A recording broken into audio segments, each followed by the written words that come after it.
Hey everybody, this is Rydo and we're back to the Evil Within. Let's continue. So we're sneaking around here. Our leg is chopped up, which has slowed down this whole section of gameplay in a weird way. The idea, I imagine, is to sneak around this guy. He's clearly not in, well, I'm clearly not in the position where taking this guy on would be wise.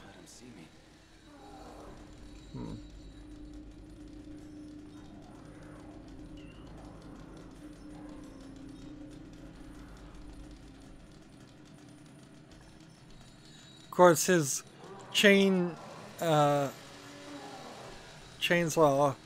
has a magically infinite amount of gasoline in it, so it can just go on forever.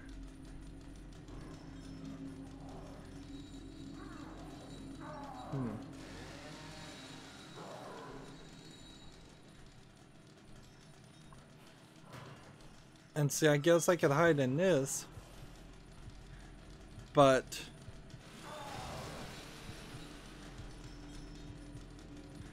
I'm not sure this is helping anything. I guess it is.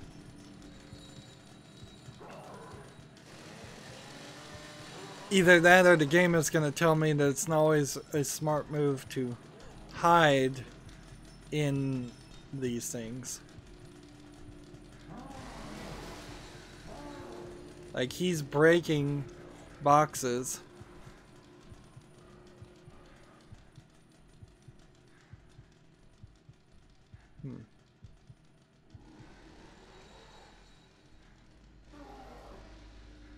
Alright. Now you don't have to hold right bump to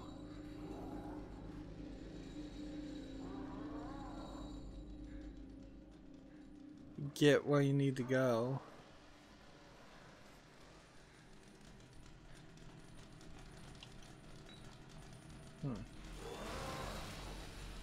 Alright.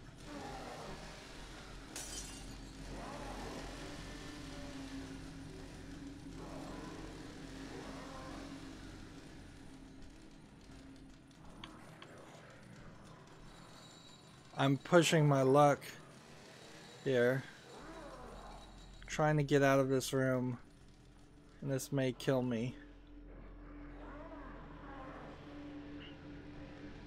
Clearly a lot of this is programmed.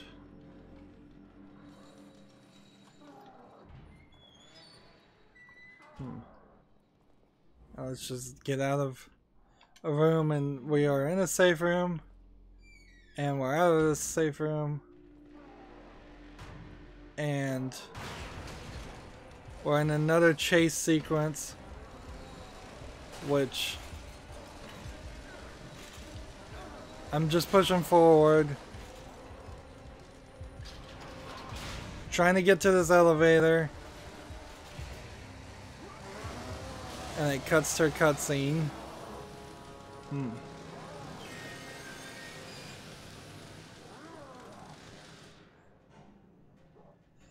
I feel like they probably awkwardly put this stealth sequence at the beginning of the game because this will be the only instance in which you don't have a gun. And then they didn't want to encourage the player to try and shoot him. A sequence like this could have happened slightly later and you just lose your gun and then you find it again. That happens a lot in games. And see, we have an awkward situation here. Ever since I've started recording my episodes in 30-minute chunks, I'm not even making it to the late opening of the game in the first episode. I don't know really how to correct that. I guess it just slipped to my mind that there might be a late intro, but I guess it kind of needed it for as cinematic as this.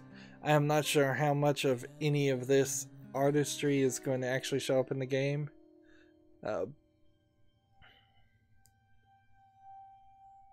Hmm. One could also argue that The Evil Within 2 helps to expand the variety of scary tropes that are in the game more than this one will. Because we're doing some pretty classic horror movie stuff. What in the world just happened? Well, I can run now. And see, this is the beginning of the game, so let's run out the front and get out of here.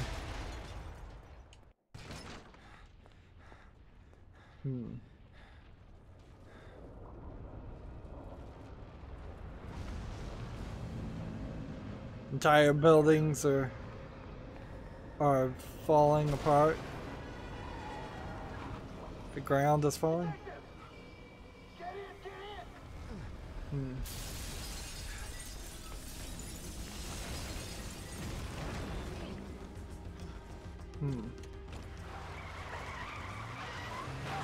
And see, if I hadn't been spoiled on what the story was going on with the story, this would just seem crazy. That we had left the spooky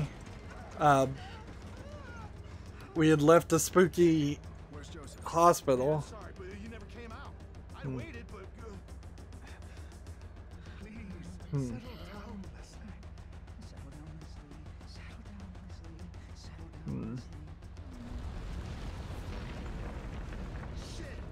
So the whole world is just falling apart. And you could embrace this, and this could be just how the world is now. Just falling apart because of an evil, magical bad guy. But I don't believe that is what the story does. The thought here is that this is all a hallucination of some sort, or a fiction of some sort.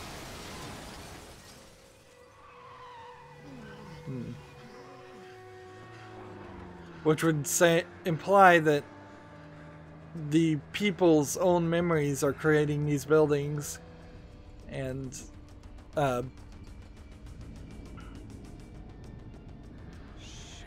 like the entire world is spinning and twisting.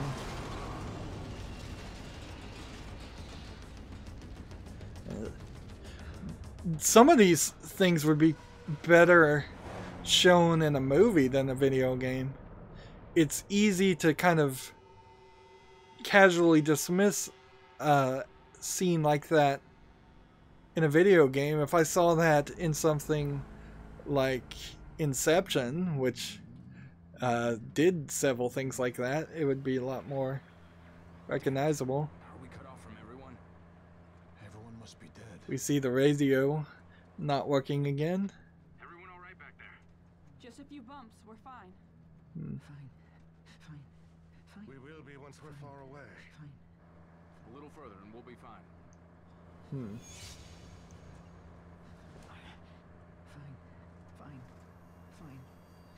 And as best as you can tell, the serial killer guy is right there.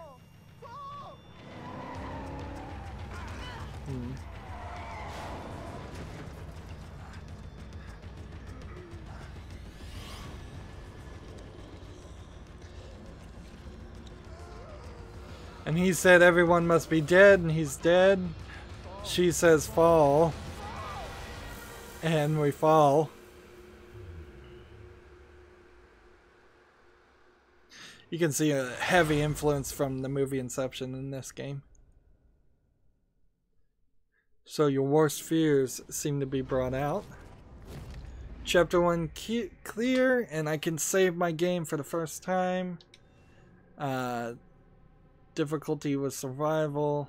Honestly, I doubt there would have been much difference in gameplay if I was playing it on easy. So we'll save that. We go to chapter 2. I wouldn't be surprised with chapters this short that that we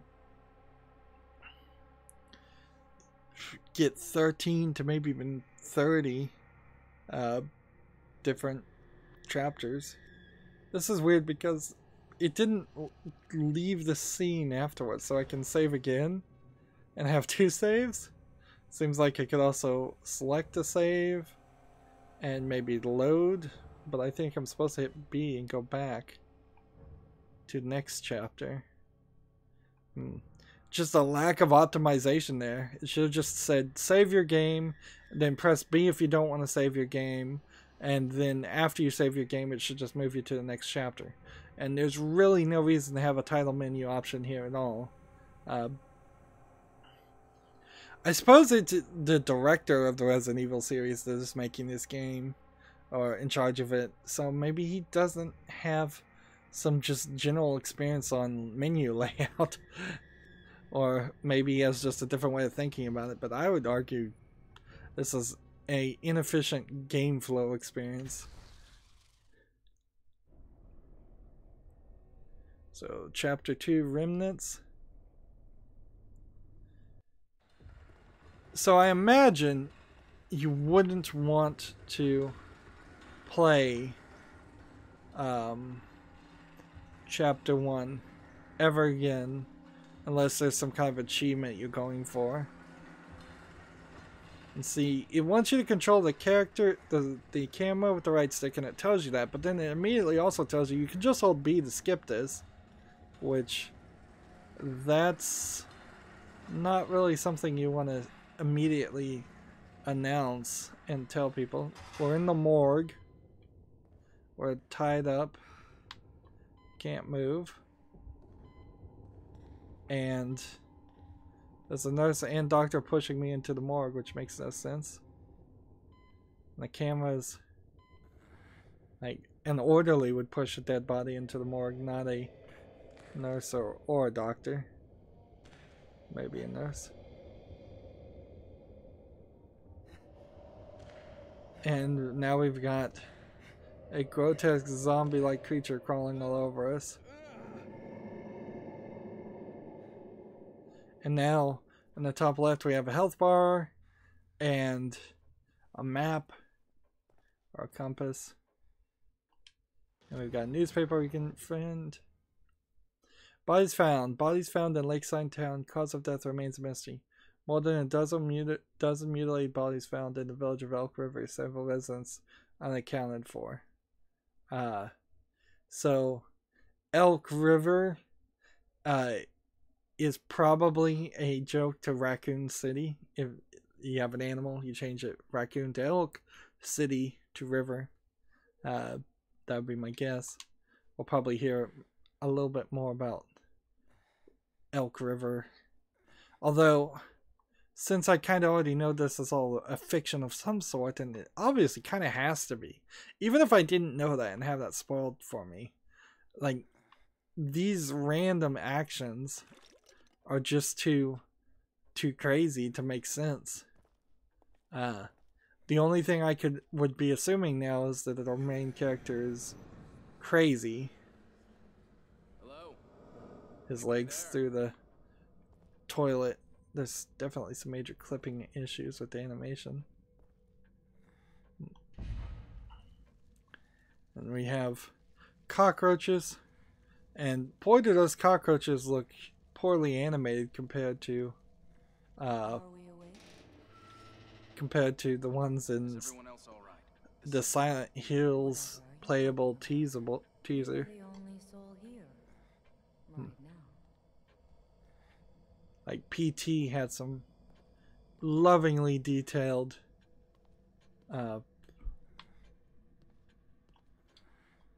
like cockroaches and grotesque things. And so we are in this locked ward of a sanitarium. It looks like.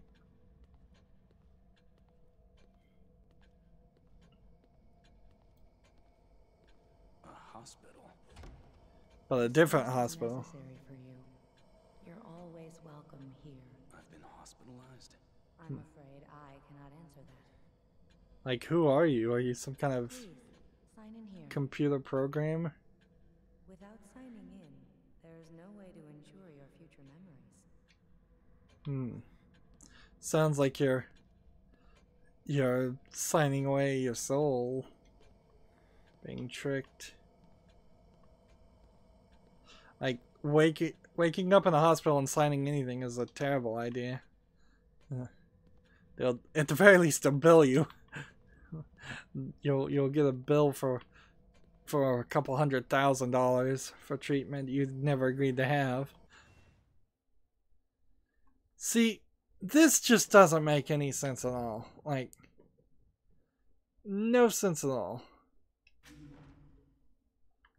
Like, why have a save at the end of chapter 1 and then have a save again?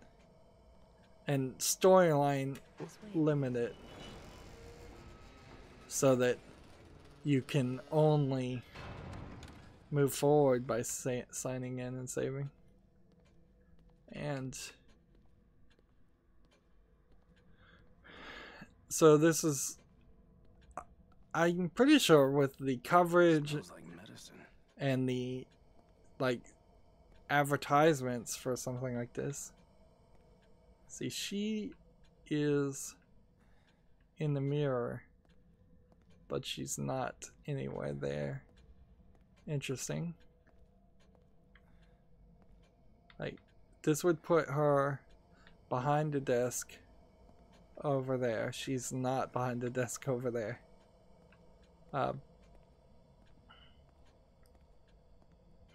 So there's crazy overlay of several different types of chairs that we're going to sit in. You are all right. Please relax. Yeah. Please have a seat. Have a seat and see the brain with the needles going in it to lobotomize yourself. What the hell? You mustn't fight it. This is for your own good. No. Stop. So, green gel is used to upgrade individual skill parameters. 100 points needed to begin. We had 100 green gel. There now. You see? All better. Lady, am I going crazy? Now what makes you say that?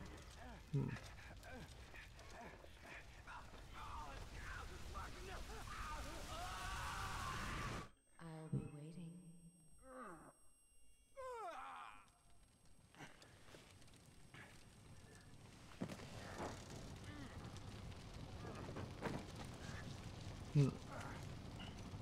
So it could be that he's hallucinating all of that. But his leg is now healed. Or at least somewhat healed. Shit. What the hell is going on? Or not. Where am I? At least I'm not stumbling around as much. Where are you? No, his pants are fixed. And everything is fixed. He's not stumbling anymore. We now have a syringe. The origin of this medication is in this travel syringe is unknown, but it provides moderate health restoration. So hit A to use. Press right stick to access the inventory, equip the items. Right stick is an odd choice, but okay. And then if we do this and press A, our health is now at 50%. I still kind of feel like I should some more green goo. Feel like I should have a right stick or left stick ability to scan the area. That's just so much in so many games. And I'm clicking the right stick many times here and it's not bringing up the inventory. I guess I have no things to equip right now. See, we may be into chapter 3 or 4 before you have full, or at least 90% of the items and tutorial done. So you went from creepy hospital to car chase and city being ruined like Inception, to car crash and another creepy hospital, and then back to car crash, and now we're in this press Y near things to melee them. I guess maybe I'm supposed to melee this box.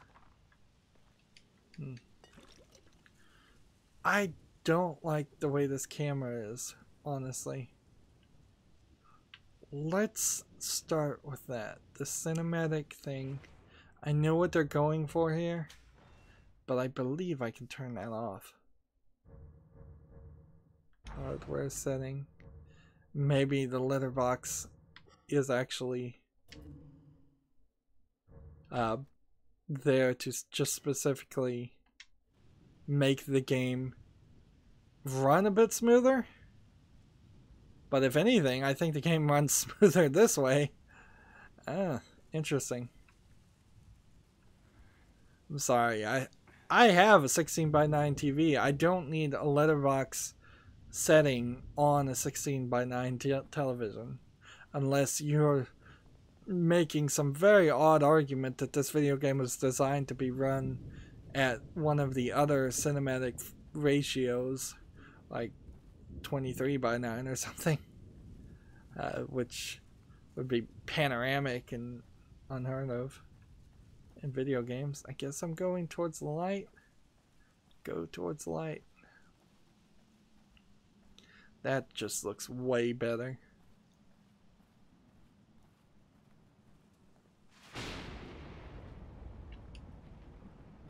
And I'm fine with them going letterbox when it's a cutscene. I just don't want that when I'm playing. And see, now this is like the beginning of Resident Evil 4. You get into a city full of zombie-esque creatures. And I guess that symbol just means you're unseen right now. And you're safe. And I assume I can't pull the... I'm trying to pull the left trigger and see if I could throw this lantern and see if that was something that would... And I'm pressing Y and it's not working, so the game has me in some kind of stealth mode. And now I'm back to a cinematic mode.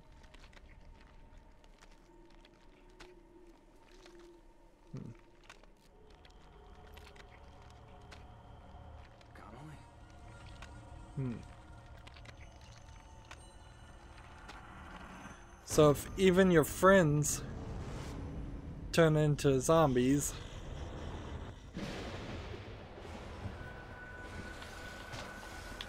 let's see.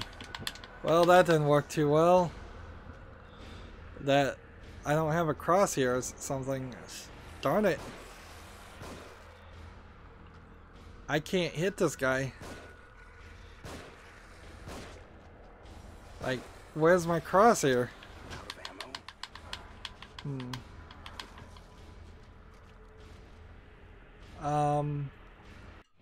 Let's see. What's going on here?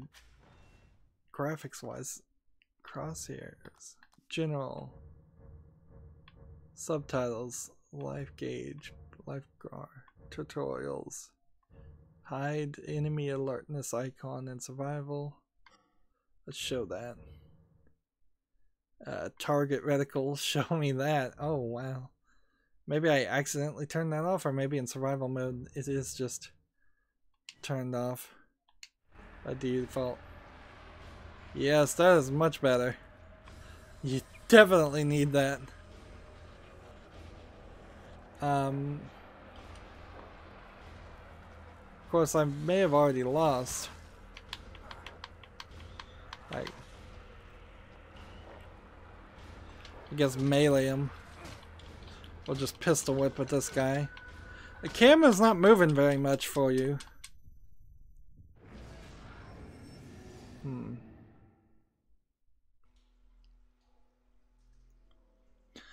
And it may be a little bit annoying to have so many things on the screen, but I think you kind of need it.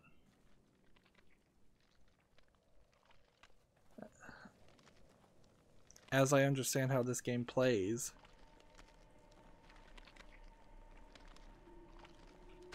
Now this time we're going for the upper part of the brain if we can do it.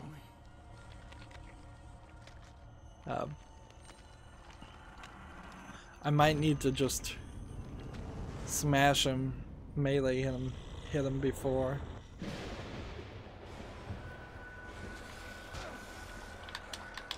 Oh.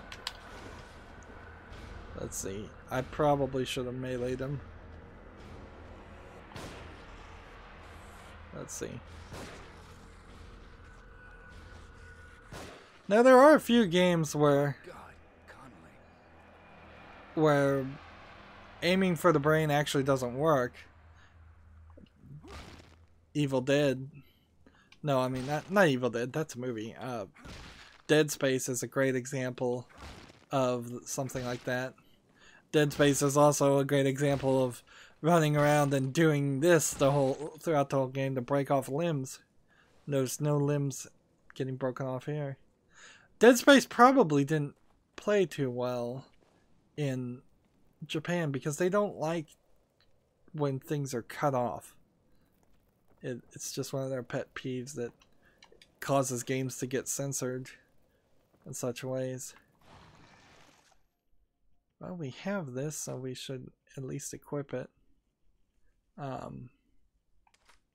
We'll put it down at the bottom D-pad. That's probably a typical location for a handgun, assuming there will be other items.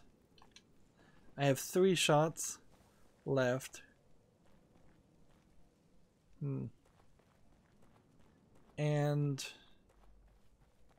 unless there's something to like these crates.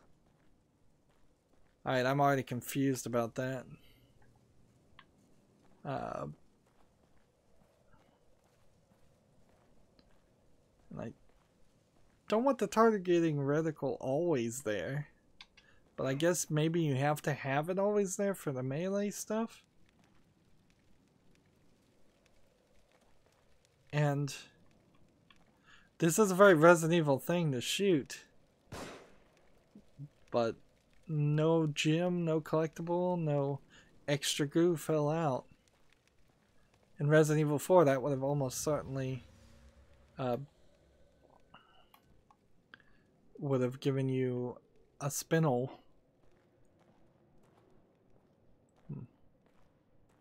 So some of these can be broken, some of these can't. And until we can get back to that crazy chair and upgrade some more, we'll just continue collecting the goo. Nope, nope, nope. Whoa. Were you warning me about this? You were Leslie, right? I'm a police officer. Maybe I should help you. Should help you. Shit.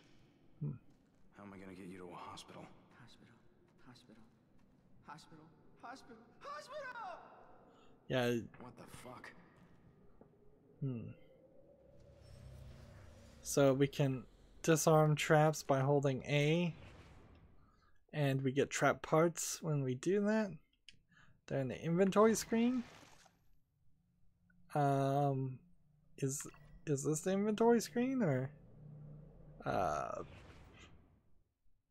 doesn't seem like there is an inventory screen I've seen yet.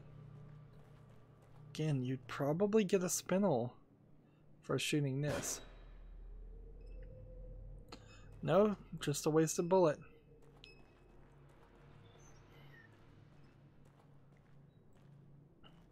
Clearly I'm gonna have to get some more bullets or craft some more bullets pretty quickly. And I'm just in this catch-22 where I really can't play the game without the reticle, but I really don't want this reticle on the screen the whole time. Seems like something that a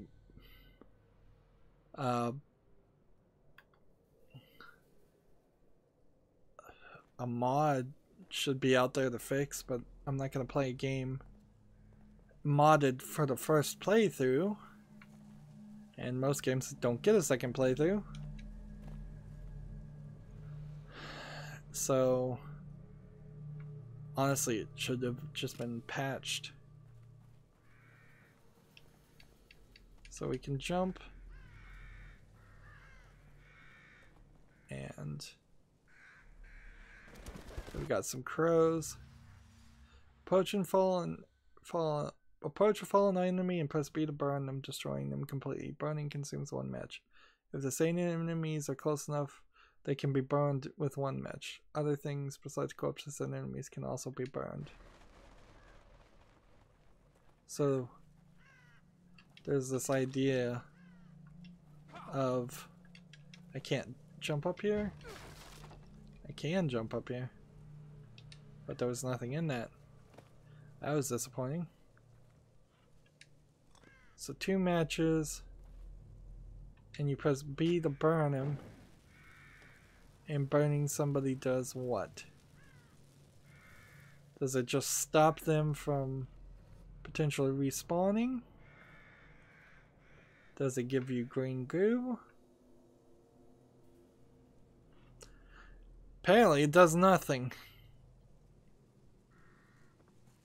I would argue that while this is pretty much the exact beginning of Resident Evil 4, where in Resident Evil 4 you get into a city, you fight a bunch of zombies, a chainsaw zombie guy attacks you, and you're really in the fight for your life.